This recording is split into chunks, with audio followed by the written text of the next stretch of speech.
أولا أنا سعيد أني أكون ضيف في ملتقى صناع السينما المحليين في منطقة عسير، المنطقة اللي تزخر بمواهب كبيرة في المجال السينما، لا من في كل المجالات، لا الكتابة ولا الإخراج ولا التمثيل. منطقة عسير بالنسبة لي لها مكانة كبيرة يعني في قلبي.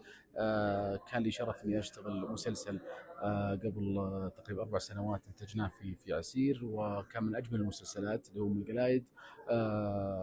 وسعيدين ان شاء الله بالتطور اللي قاعد يصير الان في الصناعه، الشغف اللي قاعد يشوفه من الشباب، الاهتمام من الجهات الرسميه، هيئه تطوير منطقه عسير، الله يعطيهم العافيه على هذا الملتقى ودعم جمعيه الثقافه والفنون، بيت الفن والثقافه في عسير والقائمين عليه. سعيد بوجودي في عسير وفي أبها بالذات.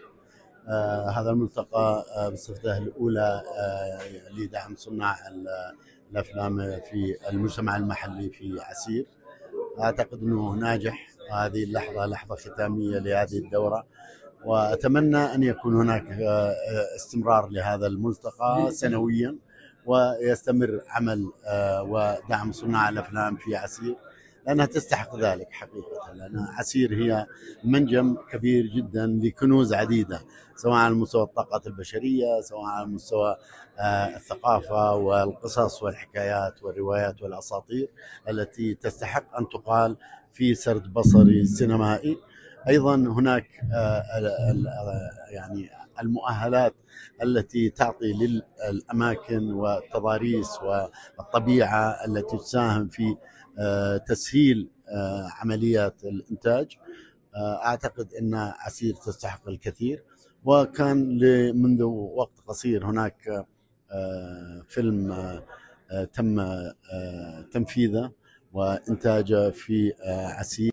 الاستاذ احمد ال سالم، نرحب بك عبر صحيفه الرياضيه. طبعا انت مالك شركه صيت للانتاج المرئي، اليوم مشارك في ملتقى صناع الافلام اللي مقام في مدينه ابها، كيف تشوف مشاركتكم انتم كشركه ومن احد المشاركين وفعاليه هذا الملتقى بشكل عام؟ أول شيء، بسم الله الرحمن الرحيم. الله يحييك وشكرا لصحيفة الرياضية.